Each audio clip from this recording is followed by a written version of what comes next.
नमस्ते बच्चों, एक बार फिर से स्वागत है आपका रामानुजन क्लासेस पर।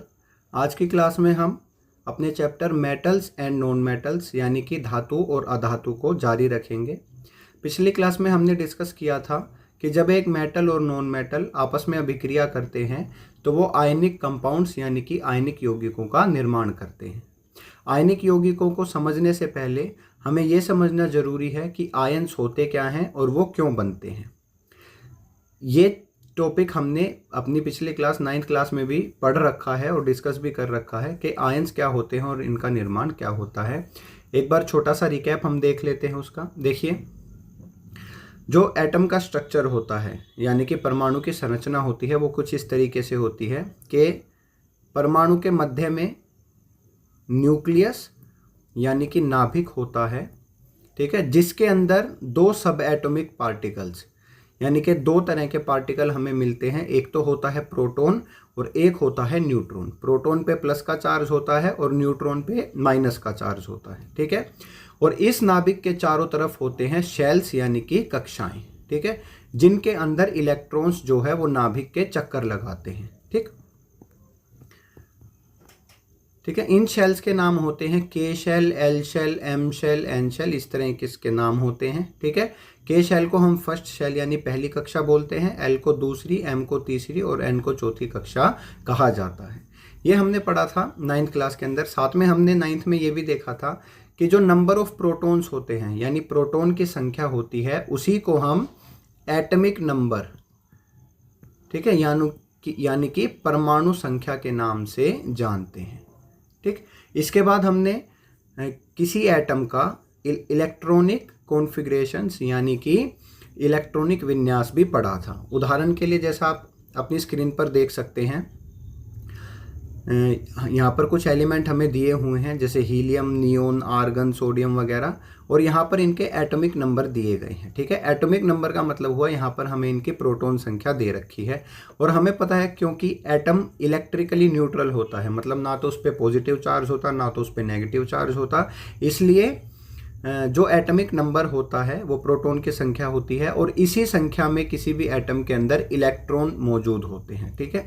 तो अगर किसी भी एलिमेंट का एटॉमिक नंबर 2 है तो उसमें नंबर ऑफ इलेक्ट्रॉन भी कितने होंगे? 2 होंगे, ठीक है।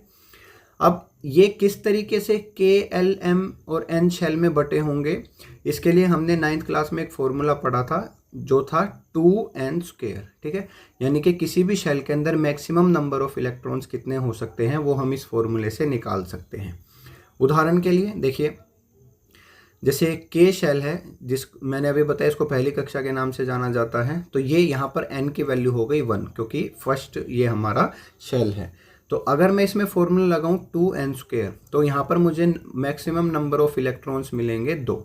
अगर मैं l की बात करूं तो l का नंबर सेकंड होता है तो n की वैल्यू हो गई 2, तो इसके अंदर जो मैक्सिमम नंबर ऑफ इलेक्ट्रॉन्स होंगे वो होंगे 2 दूनी 4 दूनी 8, ठीक है। इसी तरह m शेल में मैक्सिमम नंबर ऑफ इलेक्ट्रॉन होंगे 18 और इसी तरह n शेल में मैक्सिमम नंबर ऑफ इलेक्ट्रॉन होंगे 32, ठीक है। तो ये किसी भी शेल में अधिकतम नंबर ऑफ इलेक्ट्रॉन्स निकालने के लिए हम इस फॉर्मूले का यूज़ करते हैं। तो देखिए, आइए यहाँ पर अगर हीलियम की बात करें तो इसका एटॉमिक नंबर 2 है, यानी इसमें इलेक्ट्रॉन कितने हैं? सिर्फ 2 ही हैं, और वो सारे के सारे इलेक्ट्रॉन यानी दोनों इलेक्ट्रॉन कौन से शेल में आ जाएंगे? के शेल में आ जाएंगे, ठीक। उसके बाद अगर नियोन की बात करें तो नियोन के अंदर 10 इलेक्ट्रॉन होते हैं, तो पहले शेल में 2 इलेक्ट्रॉन, के में 2 से ज़्यादा नहीं आ सकते, इसलिए बचे हुए 8 इलेक्ट्रॉन कौन से शेल में जाएंगे? एल शेल में जाएंगे, ठीक है। उसके बाद अगर हम आर्गन की बात करें तो पहले शेल में 2 से ज़्यादा इलेक्ट्रॉन नहीं आ सकते, दूसरे शेल में 8 से ज़्यादा इलेक्ट्रॉन नहीं आ सकते, तो बचे हुए इलेक्ट्रॉन किस शेल में जाएंगे? 8 जो बचे हैं वो जाएंगे एम शेल में। इस तरीके से जो है इलेक्ट्रॉन्स जो है वो जगह ऑक्यूपाई करते हैं, ठीक बात है। तो आगे देखिए, जैसे सोडियम का हम करें तो सोडियम का एटॉमिक नंबर 11 होता है, यानी इसमें इलेक्ट्रॉन भी 11 होंगे। तो पहले के शेल पूरा भरेगा, उसके बाद एल शेल पूरा भरेगा और फिर बचे हुए जो इलेक्ट्रॉन होंगे वो किस शेल में जाएंगे? वो जाएंगे एम शेल में। तो इसका इलेक्ट्रॉनिक कॉन्फ़िगरेशन हो जाएगा 2, 8 और 1, ठीक है, इतना हम 9th क्लास में पढ़ के आए थे, जो हमने थोड़ा सा रिवाइज कर लिया। अब हम आते हैं अपने मेन टॉपिक पर कि कोई भी एलिमेंट जो है वो आयंस क्यों बनाता है। देखिए, आयंस होते क्या हैं बेटे? आयंस होते हैं चार्ज्ड स्पीशीज। क्या होते हैं? Charged species. देखिए, अभी मैंने आपको चार स्पीशीज मतलब जिन पर आवेश होता है, ऐसे अणु, ऐसे परमाणु जिन पर आवेश होता है। अभी मैंने बताया आपको कि एटम होता है इलेक्ट्रिकली न्यूट्रल होता है, क्योंकि नंबर ऑफ प्रोटॉन्स बराबर होते हैं नंबर ऑफ इलेक्ट्रॉन्स के, ठीक है। पर कभी कभी क्या होता है, किसी एटम में से या तो इलेक्ट्रॉन्स निकल जाते हैं या तो उसमें इलेक्ट्रॉन्स आकर जुड़ जाते हैं, ठीक है। तो इस वजह से जो प्रोटॉन और इलेक्ट्रॉन का बैलेंस है वो बिगड़ जाता है, ठीक है। अगर इलेक्ट्रॉन निकले तो प्रोटॉन ज़्यादा हो जाएंगे और अगर इलेक्ट्रॉन जुड़े तो इलेक्ट्रॉन ज़्यादा हो जाएंगे, जिस वजह से एटम पर क्या आ जाता है? चार्ज आ जाता है, ठीक है। अब कब इलेक्ट्रॉन निकलेंगे और कब इलेक्ट्रॉन आके जुड़ेंगे, एक बार चलिए हम उसको जरा सा समझ लेते हैं।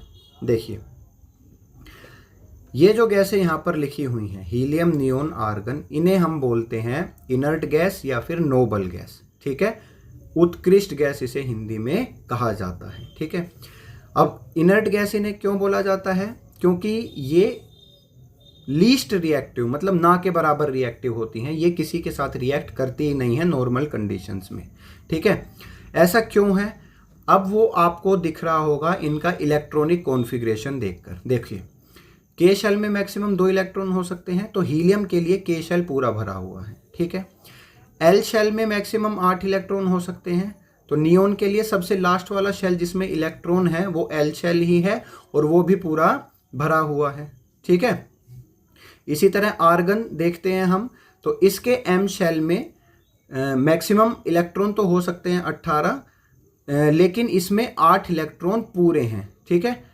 अब 8 इलेक्ट्रॉन पूरे होने के बाद ये और किसी के साथ रिएक्ट नहीं कर सकता, क्योंकि किसी भी एलिमेंट को या किसी भी एटम को अपने आखिरी शेल में 8 इलेक्ट्रॉन पूरे करने होते हैं अपनी लीस्ट रिएक्टिव स्टेट में आने के लिए, ठीक है। इसी स्टेट को इनकी स्टेबल स्टेट कहा जाता है। क्या स्टेट कहा जाता है? स्टेबल। स्टेबल का मतलब होता है कि अब ये और रिएक्ट किसी के साथ नहीं कर सकते, ठीक है। देखिए, ये जो है कि एम में मैक्सिमम 18 इलेक्ट्रॉन हो सकते हैं, लेकिन ये 8 भरा होने के बाद भी स्टेबल कैसे है? क्योंकि स्टेबल तो ये तब होगा जब इसके अंदर कितने इलेक्ट्रॉन होंगे? 18 इलेक्ट्रॉन होंगे, हाँ या ना? ठीक, तो इसके बारे में हम बाद में चर्चा करेंगे। फिलहाल आप ये समझिए कि अगर लास्ट वाले शेल में किसी भी एटम के जो लास्ट शेल है जिसमें इलेक्ट्रॉन है, अगर उसमें 8 इलेक्ट्रॉन पूरे हैं तो इसका मतलब वो स्टेबल है, यानी वो अब लीस्ट रिएक्टिव स्टेट में आ चुका है, ठीक है। तो हर एक एटम जो है, हर एक एलिमेंट का एटम चाहता है स्टेबल स्टेट में आना, ठीक, मतलब कि वो लीस्ट रिएक्टिव स्टेट में आना चाहता है, ठीक है। और ऐसा कब होगा? जब उसका जो आखिरी वाला मतलब आखिरी वाला जो शेल है यानी कक्षा है उसमें 8 इलेक्ट्रॉन पूरे होंगे। के शेल है तो उसमें 2 इलेक्ट्रॉन पूरे होंगे, और के अलावा कोई और शेल है तो उसमें 8 इलेक्ट्रॉन उसके पूरे होने चाहिए, ठीक। अब हम जो है सबसे बढ़िया एग्जाम्पल लेके चलते हैं, जो हम देखते भी हैं डेली लाइफ में, यूज़ भी करते हैं जिसका, और वो है नमक का, ठीक है। तो नमक मिलके बना होता है सोडियम से और कैल्शियम से, ठीक बात है। अब सोडियम का एटॉमिक नंबर होता है 11, तो अगर मैं सोडियम का इलेक्ट्रॉनिक कन्फिग्रेशन करूं तो वो बनेगा 2, 8 और 1, ठीक है, क्योंकि 11 इलेक्ट्रॉन है तो के में 2 आ गए, एल में 8 और एम में 1। तो अब यहाँ पर देख सकते हैं कि जो सोडियम का एम शेल है लास्ट शेल जिसके अंदर क्या आए हुए हैं? इलेक्ट्रॉन आए हुए हैं। तो ये शेल पूरा भरा हुआ नहीं है, इसमें सिर्फ कितने इलेक्ट्रॉन है? 1 ही इलेक्ट्रॉन है। अब ये क्या चाहता है? ये चाहता है स्टेबल होना, यानी कि अपने लास्ट वाले सेल में 8 इलेक्ट्रॉन पूरे करना, ठीक है। तो अब 2 तरीके हैं इसके। पहला तरीका कि ये या तो 7 इलेक्ट्रॉन ले लें जिससे लास्ट सेल में कितने इलेक्ट्रॉन हो जाए? 8।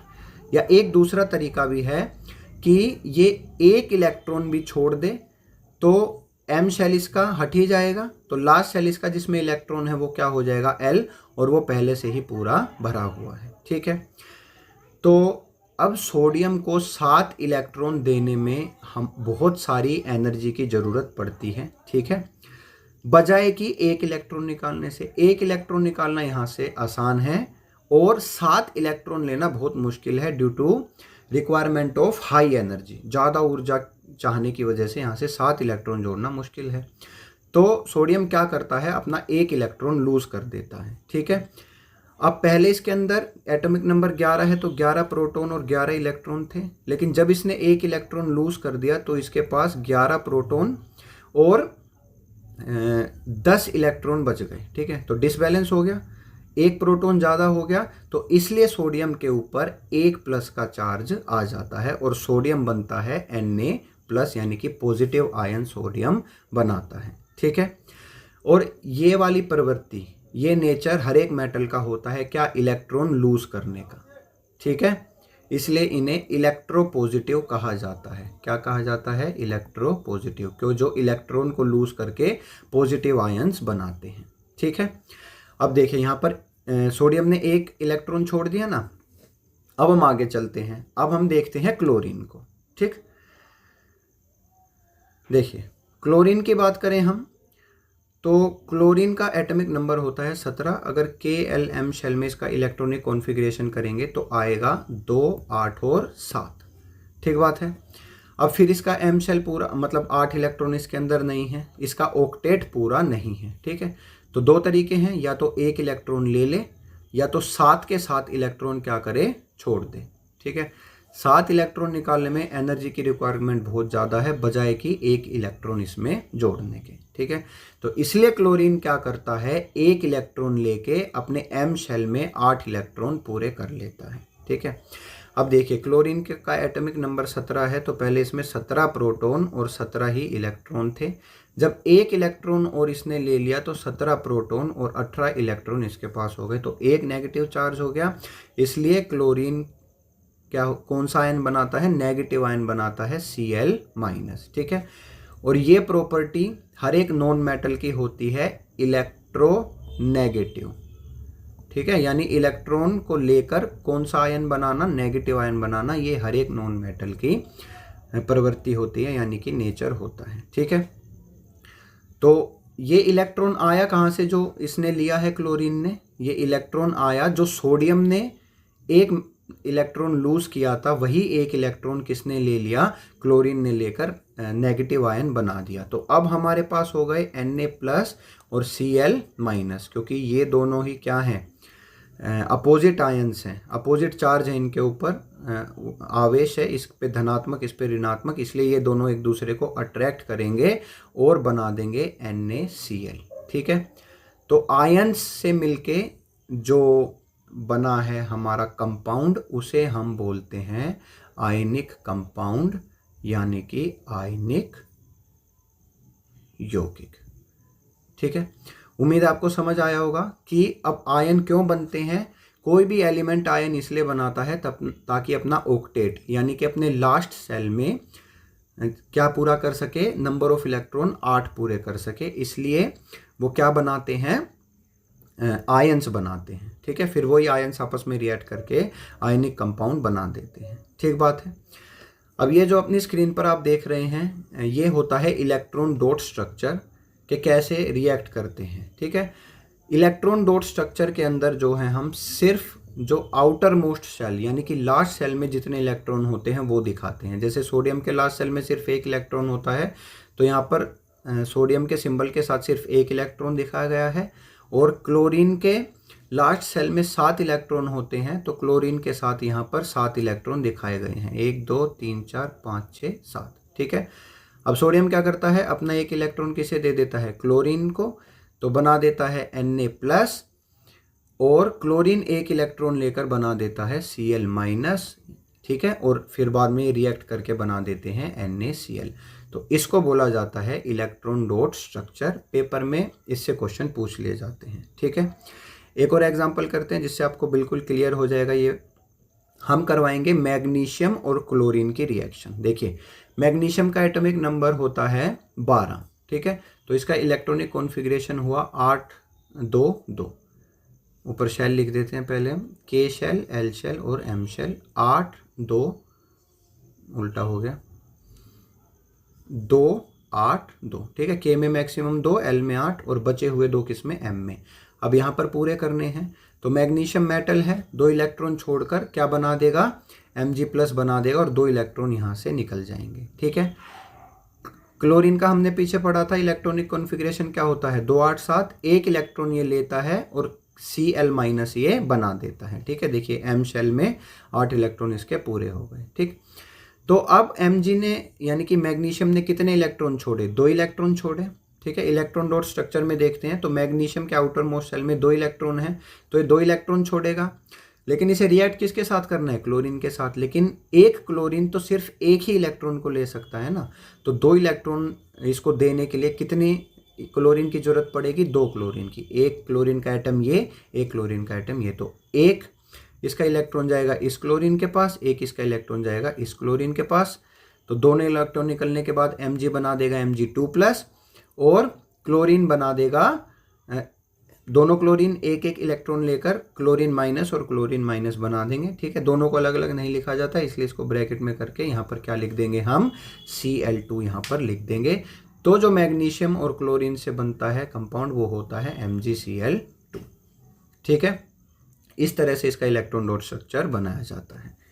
उम्मीद है आपको समझ आया होगा कि धातु और अधातु आपस में कैसे रिएक्ट करते हैं, यानी मेटल और नॉन मेटल। चलिए आगे चलते हैं।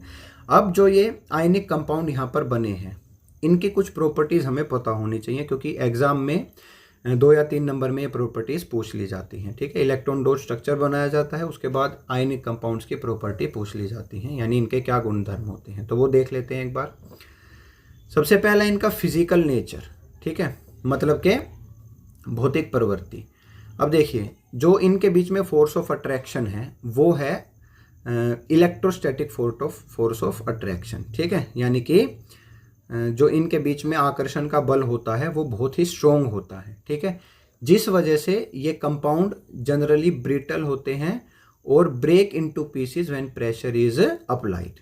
ठीक है, मतलब के होते तो ये सॉलिड हैं, ठीक है, लेकिन ब्रिटल होते हैं बहुत, के जब इन पे चोट करी जाती है तो ये क्या हो जाते हैं, टूट जाते हैं। ठीक है, दूसरा, इनके मेल्टिंग और बॉइलिंग पॉइंट हाई होते हैं। क्यों? क्योंकि इनके बीच में जो फोर्स ऑफ अट्रैक्शन है नेगेटिव और पॉजिटिव आयन के बीच में, वो क्या होता है, स्ट्रोंग होता है, जिस वजह से इनके जो मेल्टिंग और बॉइलिंग पॉइंट होते हैं वो भी क्या हो जाते हैं, हाई हो जाते हैं, क्योंकि इंटर आयनिक अट्रैक्शन को तोड़ने के लिए हमें ज़्यादा एनर्जी की ज़रूरत होती है। ठीक है, जो इनका अंतर आयनिक आकर्षण होता है, क्योंकि स्ट्रॉन्ग फोर्सेज हैं, तोड़ने के लिए हमें ज़्यादा एनर्जी भी देनी पड़ेगी। ठीक है, सोल्यूबिलिटी यानी कि घुलनशीलता। Electrovalent compounds are generally soluble in water. इनको इलेक्ट्रोवैलेंट भी बोल देते हैं या फिर आयनिक भी बोल देते हैं। तो ये जो हैं वो पानी के अंदर सोल्यूबल होते हैं। क्यों? क्योंकि पानी में घुलने के बाद ये आयंस में टूट जाते हैं, इसलिए सोल्यूबल होते हैं। लेकिन कैरोसिन, पेट्रोल और डीजल वगैरह में ये कैसे होते हैं, इनसोल्यूबल होते हैं। ठीक है, कंडक्शन ऑफ इलेक्ट्रिसिटी, जब ये मोल्टन स्टेट में होते हैं या इनका बना होता है सॉल्यूशन यानी विलयन पानी के अंदर, तो ये गुड कंडक्टर ऑफ इलेक्ट्रिसिटी होते हैं। ठीक है, विद्युत का चालन इनमें क्या होता है, अच्छे से हो पाता है। कब? जब या तो ये मोल्टन स्टेट में हो यानी कि पिघले हों, या फिर पानी में इनका विलयन यानी कि सॉल्यूशन बना हो। ठीक है, आगे चलते हैं। अब देखिए बेटे, एक और बहुत इंपॉर्टेंट टॉपिक है इस चैप्टर का, जिसमें से क्वेश्चन पेपर में आता ही आता है, और वो होता है एक्सट्रैक्शन ऑफ मेटल। यानी कि जो भी हम आज के टाइम में मेटल यूज़ करते हैं, सोना, चांदी, लोहा, कॉपर, सब कुछ जो है वो हमें ऐसे ही नहीं मिल जाता। ठीक, वो हमें निकालना पड़ता है खदानें बनाकर, यानी कि माइनिंग करके। ठीक, और माइनिंग से भी ये ऐसा का ऐसा, जैसे हम लोहा यूज़ करते हैं तो लोहा हमें ऐसा का ऐसा मिल रहा है जैसा हम यूज़ कर रहे हैं, ऐसा नहीं होता। ठीक है, पहले उसे ज़मीन से निकाला जाता है। ठीक, ज़मीन से जो निकल के आता है उसे हम बोलते हैं मिनरल यानी कि खनिज। पत्थरों में मिलता है ये। ठीक है, किस फॉर्म में मिलता है? कुछ ऐसे होते हैं जो हमें प्योर फॉर्म में मिलते हैं, जैसे गोल्ड और सिल्वर। क्यों मिलते हैं वो आगे डिस्कस करेंगे हम। ठीक है, कुछ ऐसे हैं जो कंबाइंड स्टेट में मिलते हैं, यानी कि यौगिक बनाकर मिलते हैं। ठीक, जैसे कि एल्यूमिनियम हो गया और जिंक हो गया, आयरन हो गया, ये सब हमें कंबाइंड स्टेट में यानी कि यौगिक की अवस्था में मिलते हैं। ठीक है, लेकिन मिलते सभी कहाँ पर हैं? जमीन के नीचे। ठीक, तो ज़मीन के नीचे जब हम खुदाई करते हैं जो पत्थर निकल के आता है जिनके अंदर ये सारी मेटल्स होती हैं उन्हें मिनरल्स बोला जाता है। क्या बोला जाता है? मिनरल्स बोला जाता है। ठीक है। अब कोई कोई मिनरल ऐसे होते हैं जिसमें बहुत थोड़ी सी मेटल यानी कि धातु हमें मिलता है।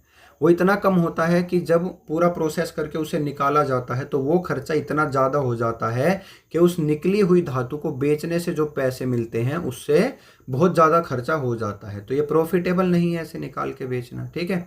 लेकिन कुछ मिनरल इसमें होते हैं, ऐसे होते हैं जिसमें धातु यानी कि मेटल की क्वांटिटी बहुत ज़्यादा होती है और उन्हें निकालने पे हम प्रॉफिट भी बना सकते हैं। तो ऐसे मिनरल्स जिनमें से हम प्रॉफिटेबली यानी कि अपने फ़ायदे से धातुएं निकाल सकते हैं उन्हें हम बोलते हैं ओर्स यानी कि अयस्क। ठीक है। तो मिनरल्स हो गए ज़मीन के नीचे वो पत्थर जिसमें से हम धातुएं निकालते हैं, और ओर्स जिसमें धातुएं मिलती हैं, और ओर्स वो मिनरल होते हैं जिनमें से धातुएं निकाली जाती हैं। ठीक बात है, ये आपको समझ में आ गया होगा। आगे चलते हैं एनरिचमेंट ऑफ ओर।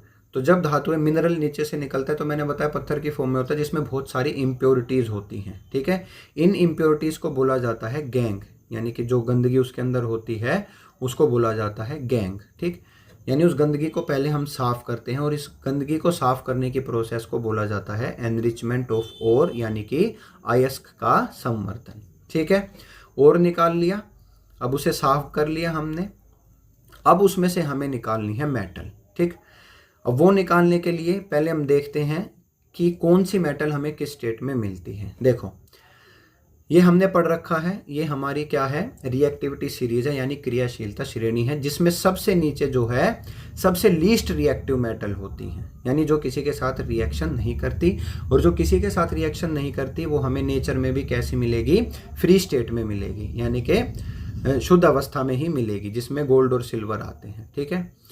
उसके बाद हैं बीच वाली धातुएं हैं जो ये मतलब कि मॉडरेटली रिएक्टिव होती हैं। ठीक है। तो ये भी हमें कंबाइंड यानी यौगिकों के रूप में मिलती हैं। और जो मोस्ट रिएक्टिव मेटल हैं ये तो हमें मिलती ही मिलती किस फॉर्म में है? कंपाउंड्स यानी कि यौगिकों के फॉर्म में ये हमें मिलती हैं। ठीक है। तो अब ये तीनों अलग अलग प्रकार की धातुएं हमें अलग अलग प्रकार से हम मिलती हैं किसके अंदर?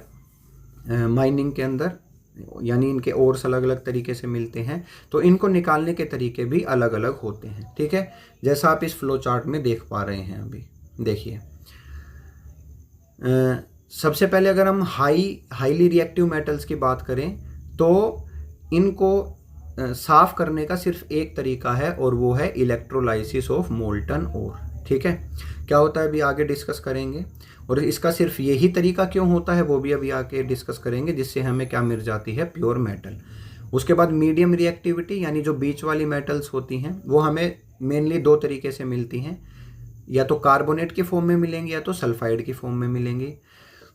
अगर हमें कार्बोनेट की फॉर्म में मिलती है तो हमें उनका करना पड़ता है कैल्सिनेशन यानी कि निस्तापन। ठीक है। और अगर सल्फाइड की फॉर्म में मिलती हैं तो उसका हमें करना पड़ता है रोस्टिंग यानी कि भर्जन। ठीक है। ये दोनों प्रोसेस करने के बाद हमें ऑक्साइड मिलता है उस मेटल का, अभी आगे डिस्कस करेंगे कैसे। फिर हम उसका रिडक्शन करवा लेते हैं कार्बन के साथ और फिर हमें प्योर मेटल मिल जाती है, जिसे बाद में आगे साफ हम कर लेते हैं। और जो लो रिएक्टिव मेटल हैं जो सबसे नीचे में मिलती हैं, जैसे कॉपर हो गया, सिल्वर वगैरह हो गया, ये हमें सल्फाइड की फॉर्म में मिलती हैं। इनका हम सिर्फ रोस्टिंग करते हैं। ठीक है। क्या करते हैं? रोस्टिंग करके इनसे हम मेटल निकाल लेते हैं, फिर उस मेटल को हम रिफाइन कर लेते हैं। ठीक है। आगे चलते हैं, एक एक डिटेल में पढ़ते हैं हर एक को।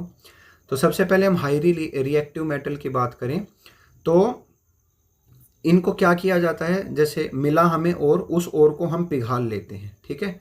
इलेक्ट्रोलाइसिस हम 8th क्लास से पढ़ते आ रहे हैं। उस और को हमने पिघाल लिया। ठीक है। मान लो सोडियम का और है हमारे पास। ठीक है। तो हम क्या करेंगे? उसको पिघलाकर यहाँ पर भर देंगे हम। ठीक बात है। और फिर इधर हम लगा देंगे इलेक्ट्रोड्स। ठीक। जो नेगेटिव वाला इलेक्ट्रोड है वो हम लगाएंगे प्योर सोडियम का। किसका लगाएंगे? प्योर सोडियम का लगाएंगे यहाँ पर हम। ठीक है। ऐसा किस लिए करेंगे? जब इसमें से इलेक्ट्रिसिटी पास होगी तो ये नेगेटिवली चार्ज हो जाएगा, और जो ये मोल्टन जो मैंने यहाँ पर पिघला कर भरा हुआ है और उसमें जो सोडियम है वो Na+ होता है, हाँ या ना, ठीक है। फिर उससे क्या होगा, अब इस पे पॉजिटिव चार्ज है, किसकी तरफ अट्रैक्ट होगा, नेगेटिव की तरफ। तो धीरे धीरे ये सारा सोडियम कहाँ जाकर कहाँ पर डिपॉजिट हो जाएगा, इस पर नेगेटिव वाले इलेक्ट्रोड पर जाकर डिपॉजिट हो जाएगा, जिससे प्योर मेटल हम यहाँ से एक्सट्रैक्ट कर सकते हैं, ठीक है। तो इलेक्ट्रोलाइसिस हम 8th क्लास से पढ़ते आ रहे हैं, तो बस इसका सिर्फ क्या करना है, इलेक्ट्रोलाइसिस करना है हमें मोल्टन स्टेट में, यानी उसे पिघलाकर, जिससे हमें प्योर मेटल यहाँ से मिल जाएगी, ठीक है। इंपॉर्टेंट क्या है, मॉडरेटली रिएक्टिव मेटल्स का, ठीक है, जैसे जिंक हो गया, आयरन हो गया, ये सब जो हैं ये मॉडरेटली रिएक्टिव होती हैं, और ये हमें 2 तरीके से मिलती हैं। सबसे पहला सल्फाइड के रूप में मिलती हैं, तो अभी ऊपर हमने पढ़ा था, जो भी मेटल हमें सल्फाइड के रूप में मिलती है उसकी हम रोस्टिंग यानी कि भर्जन करते हैं। अब ये रोस्टिंग होती क्या है, रोस्टिंग ऐसी प्रोसेस है जिसमें ओर को गर्म किया जाता है in presence of excess air, यानी कि वायु की प्रचुर मात्रा में इसे क्या किया जाता है, गर्म किया जाता है, ठीक है। जिससे जो सल्फाइड ओर होता है, जैसे हम जिंक का एग्जांपल लेके चलते हैं, जिंक सल्फाइड की फॉर्म में मिलता है। तो जब जिंक सल्फाइड को एक्सेस एयर में क्या होती है, ऑक्सीजन, तो एक्सेस ऑक्सीजन में गर्म करते हैं तो जिंक बदल जाती है किस में, जिंक ऑक्साइड में, और साथ में रिलीज होती है सल्फर डाइऑक्साइड गैस, ठीक है। इसी तरह अगर जिंक हमें मिलता है कार्बोनेट की फॉर्म में, तो किया जाता है कैल्सिनेशन यानी कि निस्तापन। अब निस्तापन क्या होता है, इसमें भी जो ओर होता है उसको गर्म किया जाता है, ठीक है। पर यहाँ पर फर्क क्या है कि या तो उसे एब्सेंस ऑफ एयर में गर्म किया जाएगा, या तो लिमिटेड सप्लाई ऑफ एयर में, या तो बिना हवा की जो हम वो देते हैं सप्लाई के, बिना हवा की सप्लाई के गर्म किया जाएगा, यानी कि वायु की अनुपस्थिति में, या फिर सीमित मात्रा में उसे क्या दी जाएगी, हवा दी जाएगी, ठीक है। जिससे क्या होता है, जो अस्थायी अशुद्धियां होती हैं वो जल जाती हैं, हट जाती हैं, और जिंक हमारा किस में बदल जाता है, जिंक ऑक्साइड में। और क्योंकि कार्बोनेट है तो साथ में कौन सी गैस निकलती है, कार्बन डाइऑक्साइड गैस निकलती है, ठीक है। तो आपने यहाँ पर अभी देखा, या तो चाहे मैं रोस्टिंग कर लूँ, चाहे मैं कैल्सिनेशन कर लूँ, जो हमारा ओर है, सल्फाइड ओर है और कार्बोनेट ओर है, दोनों किस में बदल जाते हैं, मेटल ऑक्साइड में, यानी कि जिंक ऑक्साइड में बदल दिए जाते हैं, ठीक है। इसके बाद जब जिंक ऑक्साइड हमें मिल गई तो उसे रिड्यूस करवा लिया जाता है, यानी कि अपचयित करवा लिया जाता है, किससे, कार्बन से, ठीक है। अब कार्बन क्या करेगा, यहाँ से ऑक्सीजन निकाल के खुद कार्बन मोनोऑक्साइड में बदल जाएगा, और जिंक से हमें प्योर मेटल यहाँ पर मिल जाएगी, ठीक है। अब देखिए, अब मैंने बताया था कि हम जो हाईली रिएक्टिव मेटल्स होती हैं उनको हम इलेक्ट्रोलाइसिस क्यों करते हैं, उसका कैल्सिनेशन या फिर उसका हम रोस्टिंग क्यों नहीं करते, क्योंकि देखिए बेटे, जो ये मेटल्स होती हैं ये हाईली रिएक्टिव होती हैं, ठीक है। मान लो मैं इनका ऑक्साइड बना भी दूं, तो जो कार्बन होता है ना, वो इसको रिड्यूस नहीं कर पाएगा, यानी इसमें से ऑक्सीजन नहीं निकाल पाएगा, क्योंकि सोडियम ज़्यादा रिएक्टिव है, ये इसकी एफिनिटी यानी इसका बंधन ऑक्सीजन के साथ ज़्यादा मजबूत होता है बजाय कि कार्बन के, इसलिए कार्बन इसको रिड्यूस नहीं कर पाता, इसलिए हमें इनका क्या करना पड़ता है, इलेक्ट्रोलाइसिस। लेकिन जो मॉडरेटली रिएक्टिव हैं वहाँ से कार्बन जो है ऑक्सीजन निकाल के इन्हें रिड्यूस कर देता है, जिससे हमें मेटल मिल जाती है, ठीक है। अब आ जाते हैं हम लीस्ट रिएक्टिव मेटल्स, यानी जो नीचे होती हैं, जैसे मरकरी हो गया, कॉपर हो गया, तो ये हमें ज़्यादातर सल्फाइड फॉर्म में ही मिलती हैं, ठीक है। जैसे ये मरकरी सल्फाइड हो गया या फिर कॉपर सल्फाइड हो गया, ठीक है। तो इनमें से मेटल निकालने के लिए इन्हें सिर्फ हमें गर्म करना पड़ता है, ठीक है। तो इसे जब गर्म करेंगे हम तो ये बदल जाएगा, इसको सिंपल मतलब वही रोस्टिंग करनी है, पूरी सप्लाई देनी है एयर की, उसमें गर्म करना है। तो गर्म करेंगे तो पहले किस में बदल जाएगा, ये ऑक्साइड में बदल जाएगा। फिर इसको कार्बन के साथ रिड्यूस कराने की जरूरत नहीं है, बस इसे गर्म करते रहेंगे तो ये ऑक्साइड भी, ऑक्सीजन गैस यहाँ से निकल जाएगी और ऑक्साइड किस में बदल जाएगा, प्योर मेटल में ये बदल जाएगा, ठीक है। बस यहाँ पर हमें रोस्टिंग करने के बाद कार्बन के साथ इसको रिड्यूस नहीं करवाना, इसको सिंपली गर्म कर देंगे तो ऑक्सीजन गैस इसमें से खुद ही निकल जाएगी, ठीक है। अब देखिए, जो हमने इलेक्ट्रोलाइसिस किया था किसका, हाईली रिएक्टिव मेटल्स का, तो यहाँ से हमें जो इसके ऊपर एनोड के ऊपर मिलती है मेटल्स, वो प्योरेस्ट फॉर्म में होती है, ठीक है। प्योरेस्ट फॉर्म में मेटल होती है, उसे हमें आगे साफ करने की ज़रूरत नहीं होती।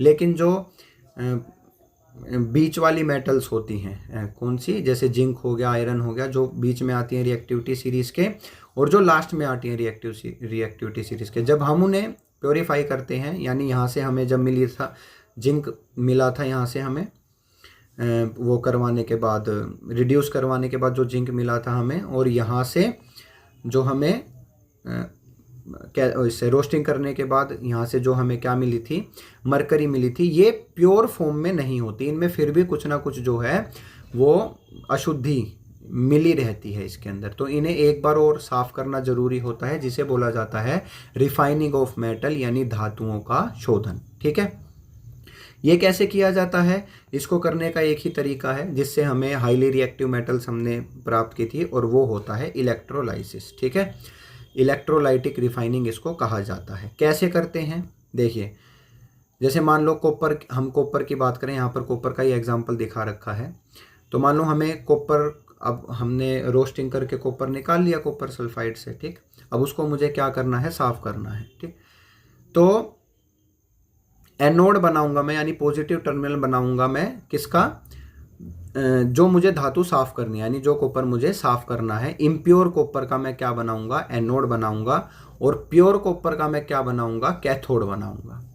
ठीक है, प्योर कॉपर का मैं क्या बनाऊंगा, कैथोड। ये बहुत पतला इलेक्ट्रोड यहाँ पर रखा जाता है, और ये होता है मोटा थोड़ा, जो धातु मुझे साफ करनी है। ठीक है, और जो यहाँ पर सॉल्यूशन इसके अंदर भरा जाता है, वो जो मेटल मुझे साफ करनी है उसी का ही कोई सोल्ट होता है। जैसे मुझे कॉपर साफ करनी है तो मैं इसमें कॉपर सल्फेट का सॉल्यूशन भर दूंगा।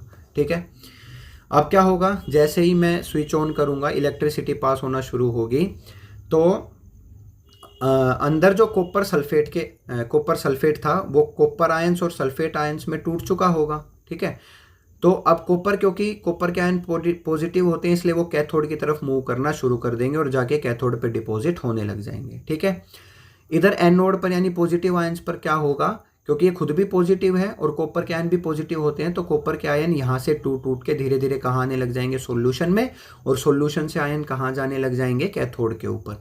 तो धीरे धीरे ये वाला हमारा इलेक्ट्रोड पतला होता चला जाएगा, और ये वाला जो इलेक्ट्रोड यानी कैथोड है, ये धीरे धीरे मोटा होता चला जाएगा, क्योंकि इसके ऊपर जो है प्योर मेटल यानी प्योर कॉपर आके डिपॉजिट होने लग जाएगा। ठीक है, और जो यहाँ से हमें मेटल मिलेगा यानी कॉपर मिलेगा, वो प्योर होगा बिल्कुल। ठीक है, तो इस तरीके से क्या किया जाता है, मेटल्स को प्योरीफाई किया जाता है मेटल्स को। ठीक है, चलिए आगे चलते हैं। अब एक टॉपिक इसमें बचा है हमारा कोरोजन का।